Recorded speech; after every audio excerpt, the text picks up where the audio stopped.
Manager GCB वहीं तक आयल कहना। सर हम वहीं फोन के लिए रहनी, रास्ता में ही बा, थोड़ा देर में पहुंच जाई। पिछला 1 घंटा से तू हमरा के यही सुना रहल बड़ा श्रीकांत। तू अच्छा से जाने ला कि हमरा कोनो भी हाल में बिल्डिंग 3 दिन में ही तोड़वावे के बा, फिर भी तू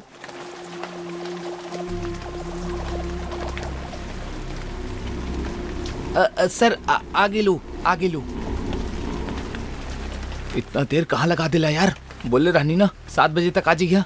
अब मुँह का देखा तारा, शुरू हो जा, तोड़ द बिल्डिंग।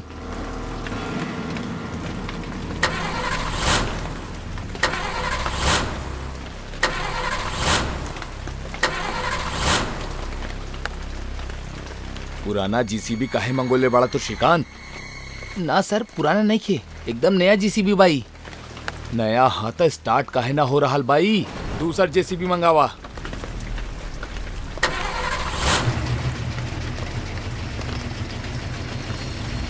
सर स्टार्ट हो गई, चला अब जल्दी से आगे बढ़ा और बिल्डिंग तोड़ दा।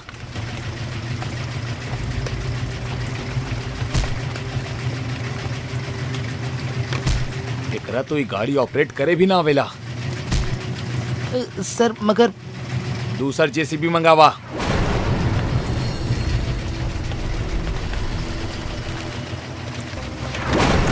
सर हमार तो कुछ समझ में ना रहा बा। पहला गाड़ी भी बिल्डिंग की ओर ना बढ़ पाई, लेकिन वापस मुड़कर जाए में कोनो प्रॉब्लम ना भइल। अभी जेसीबी के साथ भी ऐसे नहीं हो रहा बा। मजदूर बुलावा। जी सर। हेलो लखन।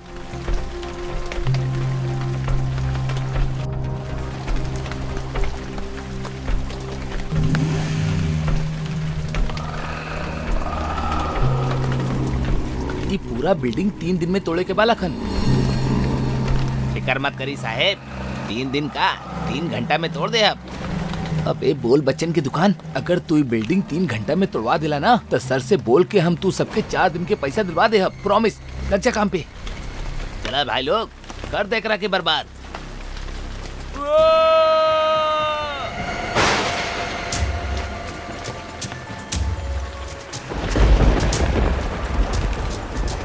बचावा बचावा बचावा बचावा।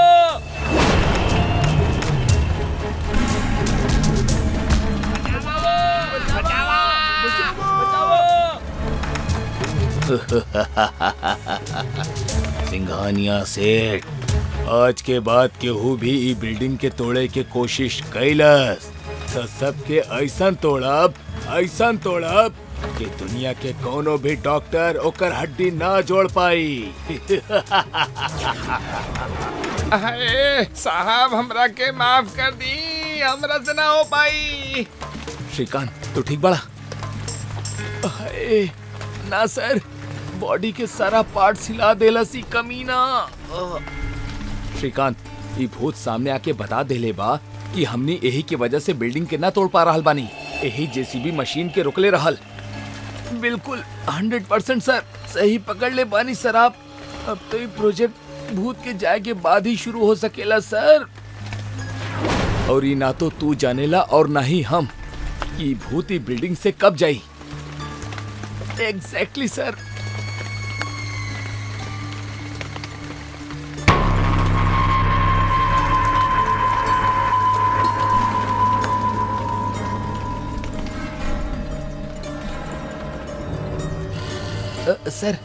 सर एगो तांत्रिक बाबा के पता चलल बा, उस 100% गारंटी के साथे भूत भगावे में माहिर बाड़े सर।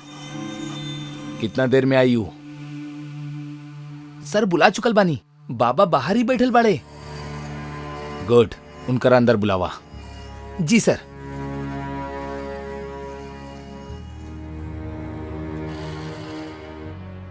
हेलो रोशनी, बाबा के अंदर भेजा। बाबा श्रीकांत बतौलस कि आप भूत भगा देवेले।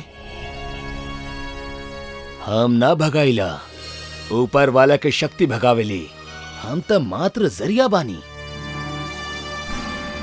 कितना पैसा ली हैं आप भूत भगावे के? 5 लाख। अरे बाबा का आपके पता बा 5 लाख कितना होकेला? कबो दिखले भी बड़ा। डन, भूत भगा दा, 5 लाख आपके।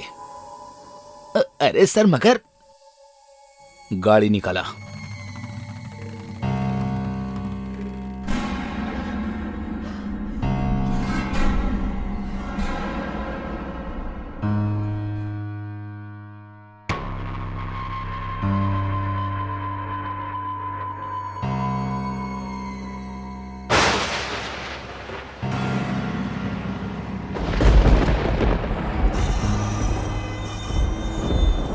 ओम ह्रीं क्लीं ब्लीं त्लीं तिं स्वाहा। आप दोनों यही रहीं, अंदर सिर्फ हम ही जाए, आप लोगन के खतरा हो सकेला। जी बाबा, जैसन आप कहीं।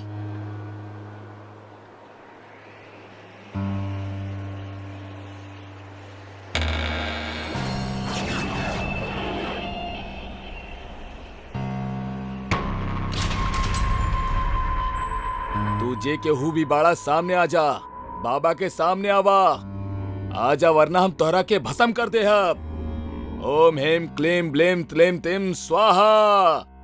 ओम हेम क्लीं ब्लीं त्लीं तिं स्वाहा। बाबा, यहाँ से 9 2 11 हो जो, वरना मार मार के भूत बना दे अब तोहरा के भी। देखा तानी के केकरा के भूत बनाई।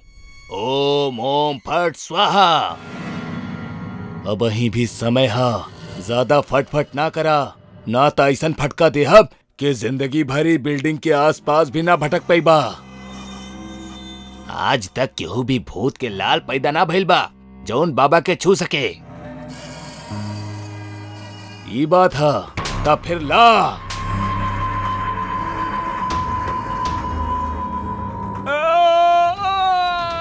अरे अरे, ई का कर रहल बाड़ा भूत? रुक जा, रुक जा। हाय, मार देहलस रे। हे भूत देखा, इज्जत पे हमला ना। रुक जा भाई। हे हे हे हे, धोती तो छोड़ दा। अरे हाय रे, अरे तोड़ देहलस, फोड़ देहलस। अरे बाप रे, हमार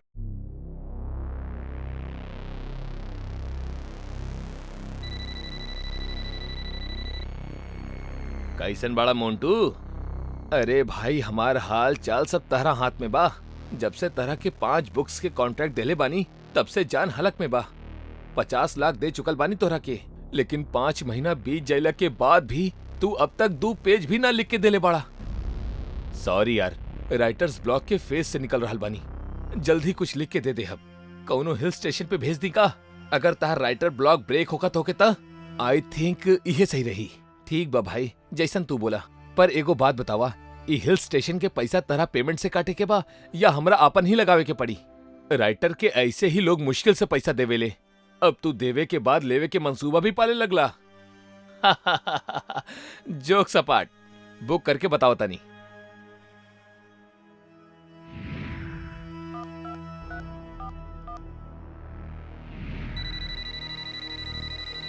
हेलो मोंटू जी, प्रणाम। कैसे याद कैनी गरीब के? अरे जनाब, आपके काम के खातिर तो आपके ही याद कैल जाई ना। ठीक कहनी। कितना बंगलो बुक करे के बा? एक ही चाहिए शर्मा, लेकिन ऐसन जहाँ बैठ के कहानीकार के विचारन के लाइन लग जाओ। अरे बस इतना सा बात मोंटू जी, समझा काम हो गई। एगो ऐसन बंगला दिखाए कि तबीयत खुश हो जाए, वो भी आधे दाम पे। फिर तो कौनो न कौनो कीड़ा कांडी जरूर होगी। अरे सर, कीड़ा कांडी तो कौनो नहीं खे, लेकिन वहाँ एगो पेड़ हा, बस उहे से दूर रही। अरे पेड़ के का अचार डाले के बा? हम राइटर चौधरी से बात करके उनकरा के वहाँ भेजा तानी। कल या परसों तक ही वहाँ लैंड कर जाई हैं। लेकिन ध्यान रखिया, बहुत ही खास राइटर बाड़े, कोनो परेशानी ना होके के चाहे उनकरा के। अरे टेंशन मत ली मोंटू सर, आप भेजे उनकरा के, बाकी हम देख ले। अब प्रणाम।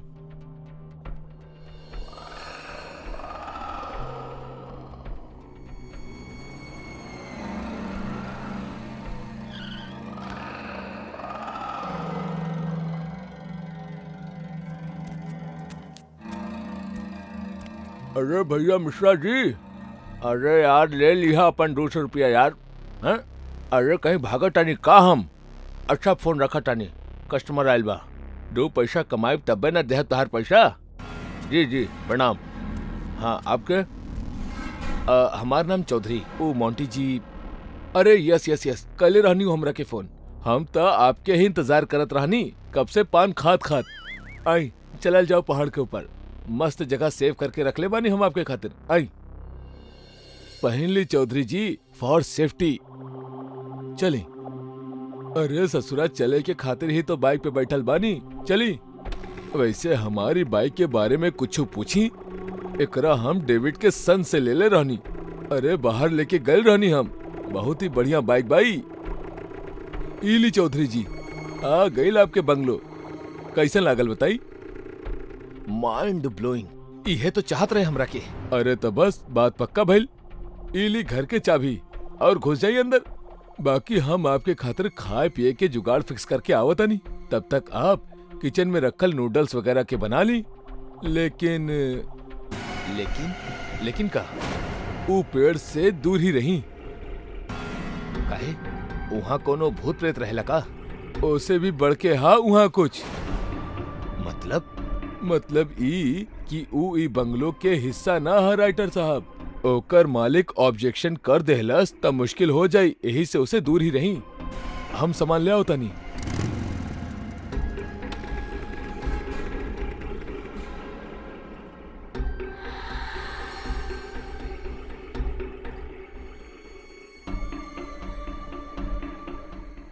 हाँ Montu, place is damn beautiful. काश तू यही जा होता, जन्नत हा जन्नत। अच्छा चला बाय, आई थिंक वो आ गइल बा।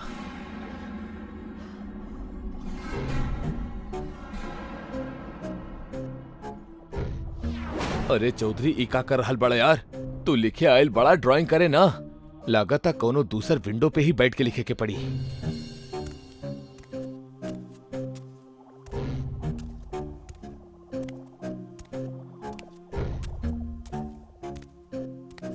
यहाँ तो हर तरफ से पेड़ दिखाई दे रहल बा।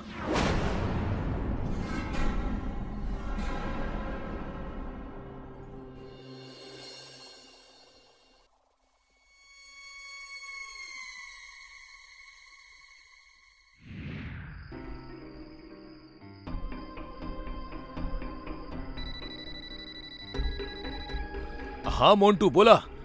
बोले कि हमरा के ना तोरा क्या भाई, कितना पेज लिख डल्ला जन्नत में बैठ के आज। खाक लिख डलनी यार, यहाँ एगो पेड़ हा, वो हमार थॉट्स के ब्रेक कर रहल बा। हर विंडो से उहे एक पेड़ दिख रहल बा। देखा चौधरी, अपन दोस्ती एक तरफ, बिजनेस एक तरफ। हम तहार स्टार टेंट्रम ज्यादा न झेल सकेनी यार। कबो राइटर्स ब्लॉक, कबो जन्नत जगह। अब जन्नत जगह में पेड़ तोरा के खटके लगल बा। अगर तोरा के ऐसे ही बहाना बनावे के बा तब प्लीज हमार साइनिंग अमाउंट हमरा के वापस लौटा दा। हम केहू और से काम करवा ले हब, उहो कम पैसा में। अरे तू गलत ट्रैक पे जा रहल बड़ा मोन्टू। ओके, कल तक कुछ शुरू करता नहीं। बाय। सॉरी पेड़ जी, आपके शहीद होके के पड़ी।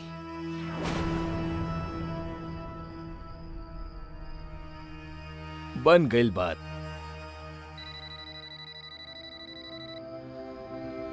हाँ बोला शर्मा। अरे बोलना कहा सर जी, ये बताई कि बंगलो में मजा आ रहा बा कि ना? बंगलो तो आपके बहुत शानदार है शर्मा, लेकिन ये पेड़ शानदार नहीं थे। हमार थॉट्स के बीच में रुकावट बन गई बाई।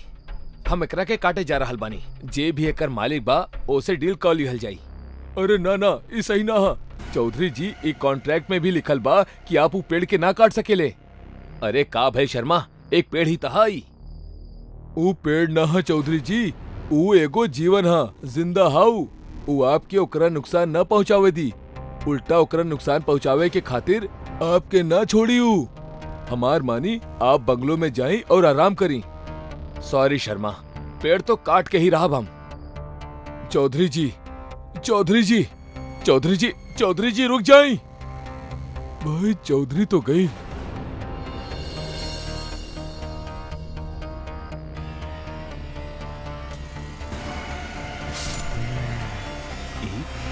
तो खून हा। तो इंसान अपना मतलब के खातिर हमरा कहीं भी जिए ना दे रहल बड़ा। जहाँ भी बसतानी वही जे काटे आ जा रहल बड़ा। हम पूछतानी, जब हम ही ना रहब ता तू धरती पे कैसे रह पाइबा? हम ही त तहरा के ऑक्सीजन देतानी और तू हमरा के ही मार रहल बड़ा। अगर हम तहरा मार दी त कैसन रही? ना, ई ना हो सकेला, ई ना हो सकेला।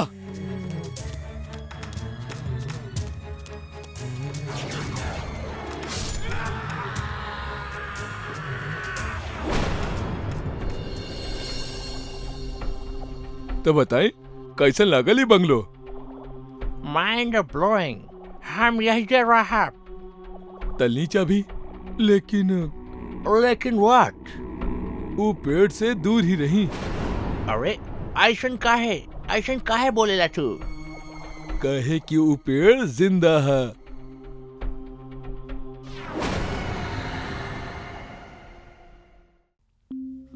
बच्चा लोग कबो कबो जिंदगी में छोट छोट गलतियों के बहुत बड़ कीमत चुकाव के पड़ेला। ऐसन गलती अक्सर लापरवाही से पैदा हो खेली, जेमे जान भी जा सकेली। ऐसन ही गलती रागनी कैले रहल, जौन मध्य प्रदेश के बियाबान जगह पे आदिवासियन के विकास के लिए काम करत रहली।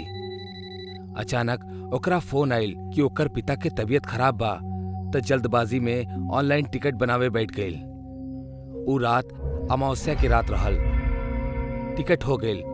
टिकट हो जाला से वो खुश रहल, काहे कि ओकरा ई ना पता रहल कि रात में रेलवे के साइड से टिकट बुक ना होला, लेकिन ओकर कंफर्म टिकट बुक हो चुकल रहल। Chambal express Cooch number S13, time 2 AM।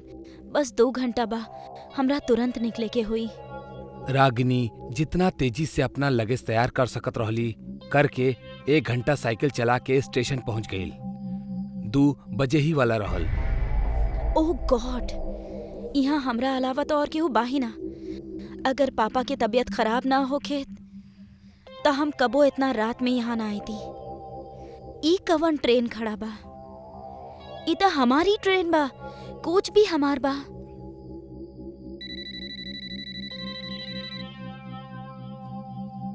हाँ माँ, ट्रेन मिल गईल बा। पापा कैसन बाड़े? ग्रेट। हाँ, हम 12-1 बजे तक पहुँच जाइब। रखा तानी माँ, ट्रेन में चढ़ रहल बानी।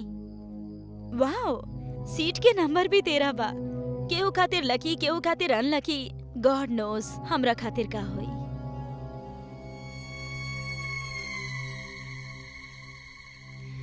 ई बॉगी में तो केहू बाही ना, कहीं कुछो गड़बड़ तो नहीं खे। छोड़ा यार रागिनी, इतना एडवांस दुनिया में दकियानूसी टाइप के कुछ मत सोचा। जल्दी से फ्रेश होके सो जा, ना तो पूरा दिन खराब हो जाई।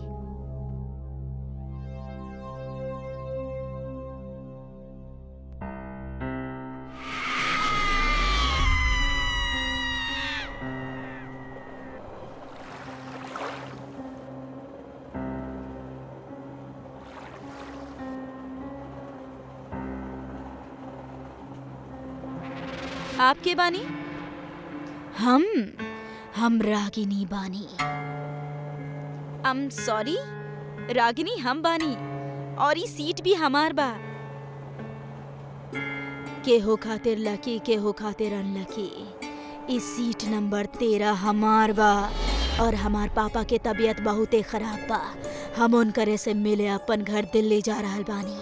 प्लीज आप जौन भी बानी, हमार शक्ल के मेकअप करके हमरा के परेशान मत करी। हम पहले से ही बहुत परेशान और डरल बानी।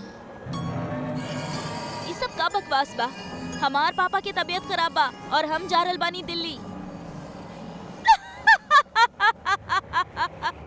तू सही कह रहल बाड़ू, ये सब बकवास बा।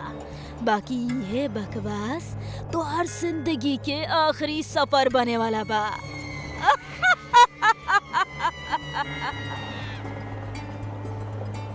तू के? हम बानी।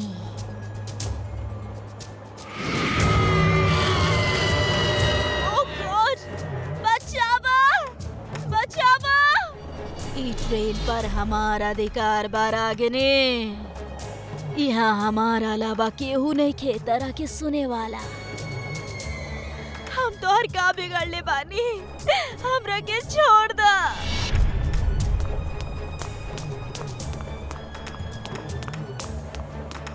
बिगाड़ल त हमहू केहू के कुछो ना रहनी, बाकी डिब्बा में जब आग लगल रहे त हमार मदद करे केहू ना आयल रहे।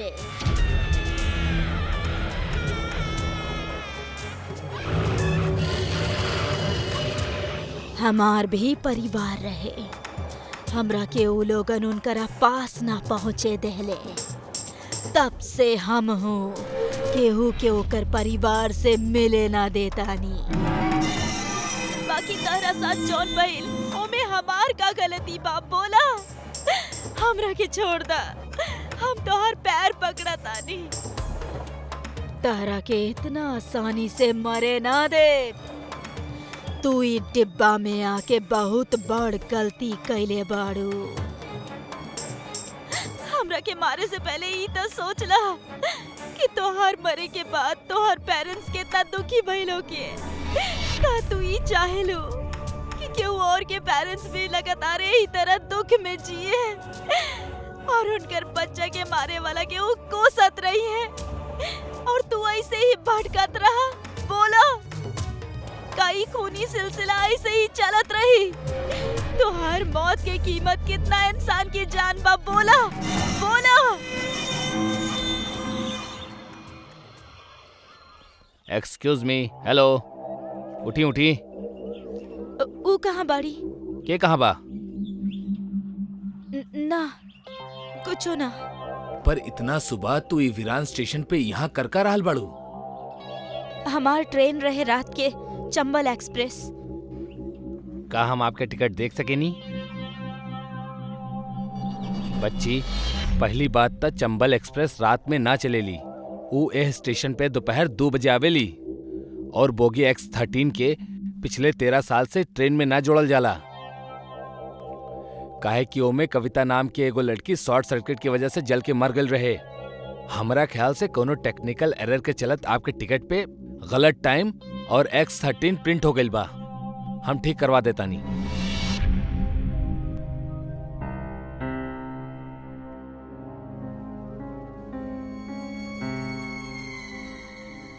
हमार मर चुकल भावना के जगावे खातिर तोहार शुक्रिया। अब केहू के फैमिली मेंबर S13 में चढ़ के ना मरी। हमार पेरेंट्स भी दिल्ली में रहेले, करोल बाग 12/26 में। प्लीज उनकरा से जाके एक बार कह दिया कि उनकर बेटी उनकरा से बहुत प्यार करत रहली। उनकर कविता।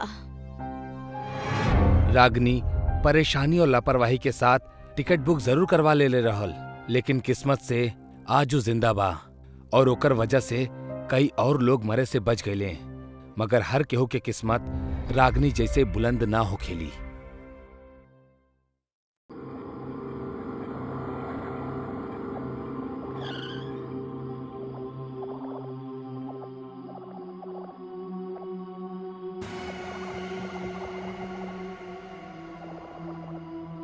विजय के माई, अब वही तबीयत कैसन बा विजय के? बुखार कुछ कम भइल की ना? विजय के पापा, एकर बुखार तो तनी भी कम नहीं खे भइल। शरीर भी आग के जैसन तपता। बहू, तू विजय के समय पे खाना और दवाई खिला दिले रहलू ना? हाँ पापा जी, हम समय पर खाना और दवाई दोनों खिला देले रहनी। शादी से पहले तक तो सब कुछ ठीक रहे, बाकी शादी के बाद से ही पता ना का हो गइल बा हमार बेटा के। तबीयत हमेशा खराबे रहेला, जबकि ऐसन पहले कबो ना भइल रहे। तू सही कहा ताड़ू विजय के माई। हमार विजय के अब तक छोट मोट बीमारी ही होखत रहे और वो डॉक्टर के दवाई से 2-3 दिन में ही ठीक हो जात रहल। लेकिन ई बार समझ ना आ रहल बा कि ऊपर कोनो दवा असर काहे ना कर रहल बा, जबकि हमने हमार बेटा के कहां कहां ना दिखौनी। एक से एक बड़ से बड़ डॉक्टर के दिखैनी हा, लेकिन पता ना हमार बेटा के ऐसन कौन सा बीमारी हो गइल बा कि वो ठीक होके के नामे न ले रहल बा। खैर, तू चिंता मत करा, भगवान पे विश्वास रखा, सब ठीक होई। होखे ना होखे, शादी में ही कौनो के काली नजर लग गइल बा हमार बेटा के। अगर ऐसने बा तब भगवान करे नजर लगावे वाला के शरीर में मोटा मोटा बड़ बड़ कीड़ा पड़े, ओकर पूरा खानदान में आग लगे। बिंदु शांत हो जा। गुस्सा करबू तो तू बीमार पड़ जाइबू। तोहार बीबी पहले से ही बढ़ल बा। हमार बीपी बढ़े चाहे घटे, हमरा के आपन चिंता नहीं खे। हमरा के बस अपन बेटा के चिंता बा। आप एगो काम करी, गुरुजी के फोन करके बुलाई। अब उहे हमनी के बेटा के ठीक कर सकेनी।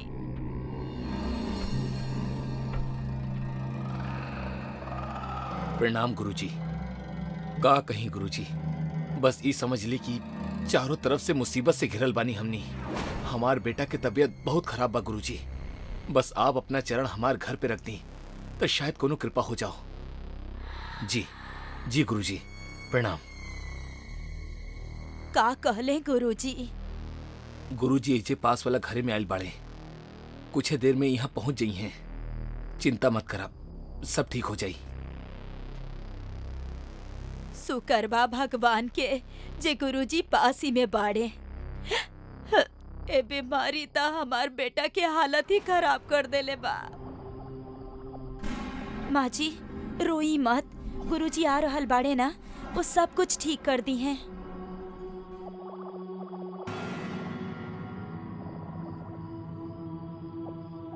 अलाख निरंजन। जय माँ काली, तुहार वचन जाए ना खाली। अलाख निरंजन। गुरुजी देखी ना हमार बेटा के का हो गइल बा एकरा के। गुरुजी हमनी जब से अपन बेटा के शादी करवैले बानी तब से ही एकर तबीयत बहुत खराब बा। हमनी सब कुछ करके देख लेनी, बाकी हमनी के बेटा ठीक है नहीं के होत। कौनो बात नहीं के, अब हम आ चुकल बानी। ये बिल्कुल ठीक हो जाई। अलाख निरंजन। जय माँ कंकली, तुहार वचन जाए ना खाली। अलाख निरंजन। अलाख निरंजन। जय माँ कंकाली, तुहार वचन जाए ना खाली। बीमारी के कारण और निवारण दोनों मिल गइल बा। कारण कहा गुरुजी? कारण हा तोहार बहू के मांगलिक होखब। अब अगर तोहरा के अपना बेटा के हमेशा के खातिर ठीक करे के बा त तहार अपना बहू के शादी बरगद के पेड़ से करवावे के होखी। गुरुजी हम अपन पति के जान बचावे खातिर बरगद के पेड़ से शादी करे खातिर तैयार बानी। ओम मंगलम मंगलम स्वाहा, ओम मंगलम मंगलम स्वाहा। शादी संपन्न भइल। गुरुजी अब तो हमार बेटा बिल्कुल ठीक हो जाए ना? अलख निरंजन। जय माँ कंकाली, तहार वचन जाए ना खाली। माँ के कृपा से तहार बेटा बिल्कुल ठीक हो चुकल बा। ओ रहल। माँ पापा देखी, हम बिल्कुल ठीक हो गइल बानी। हम ठीक हो गइल बानी। बेटा जा गुरुजी से आशीर्वाद लेला। प्रणाम गुरुजी। गुरुजी आपके बहुत बहुत धन्यवाद, जौन आप हमरा के नया जीवन दान देनी। आप ना होती ता हम कब्बो ठीक ना हो पाती। धन्यवाद हमार ना, अपना पत्नी के करा बच्चा, जौन बिना कोनो प्रश्न के तोहरा खातिर बरगद के पेड़ से शादी करे खातिर तैयार हो गईल। तोहरा भाग में मांगलिक से ही शादी होखब लिखल रहे, लेकिन एकर भाग में सदा सुहागन लिखल रहे। यही से भाग्य से तू बचल बड़ा। कौनो और लड़की होखत त तोहार मृत्यु निश्चित रहल। संध्या कुछ बोले की जरूरत नहीं खे। आप ठीक हो गई नी, हमरा खातिर यह बहुत बा। हमनी के बेटा बहुत भाग्यशाली बा जे ओकरा संध्या जैसन बीवी मिलली। और बहू पाकर हमनी दोनों भी।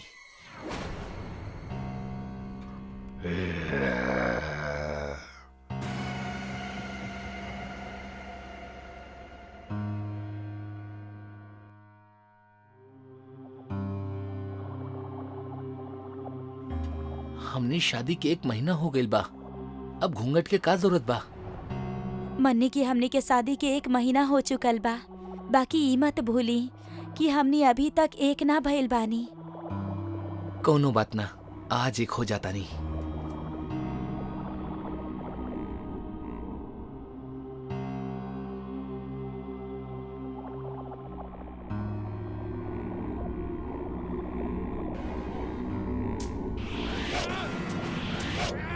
विजय विजय ई का हो रहल बा आपके? विजय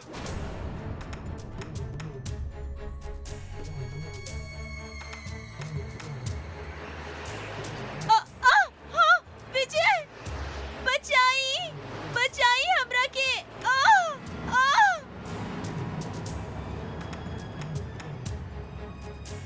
संध्या, संध्या, संध्या, संध्या।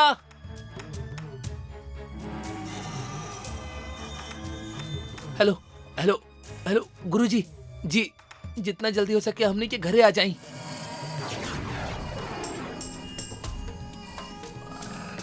विजय, बचाई हमरा के, बचाई। माँ जी, पापा जी, बचाई हमरा के। केहू त बचावा।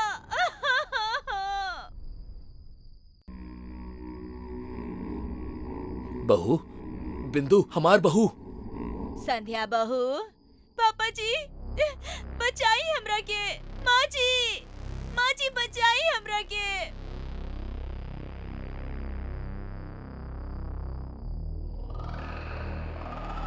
अजी कुछ करी, ना तो हमनी के बहू के साथ अनर्थ हो जाई। हाँ, हम करता नहीं कुछ, करता नहीं कुछ।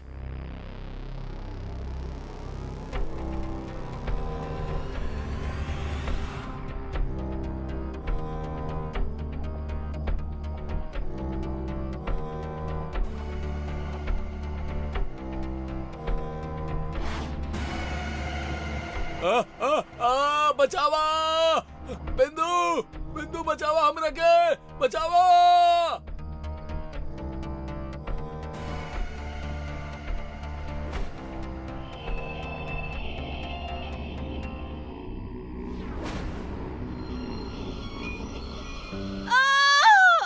बचावा।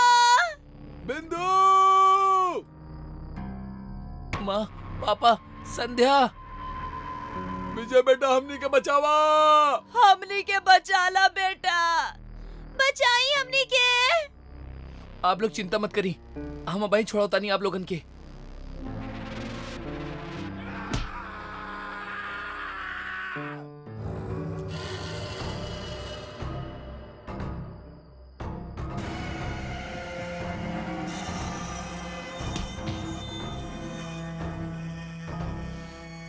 माँ, पापा।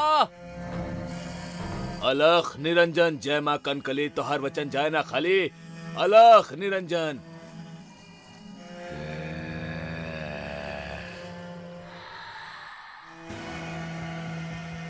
गुरुजी, गुरुजी हमके बचाई। बचावा। अलख निरंजन, जय मां काली कंकली, तोहार वचन जाए ना खाली। ओम ह्रीं क्लीं फट फट स्वाहा। भाग जा, भाग जा। सामने आवा, आवा सामने।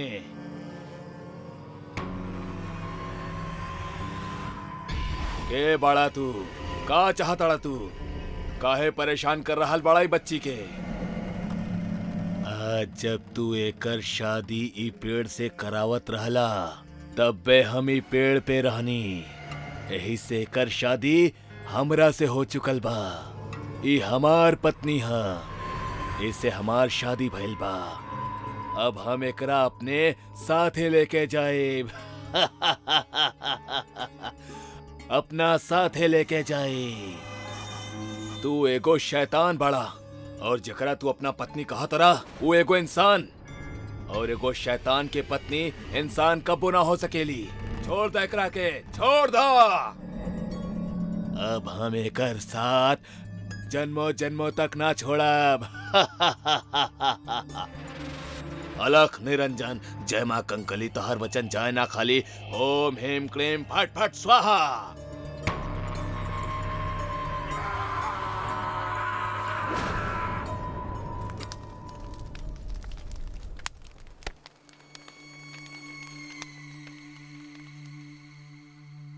तू दोनों के कल्याण होके।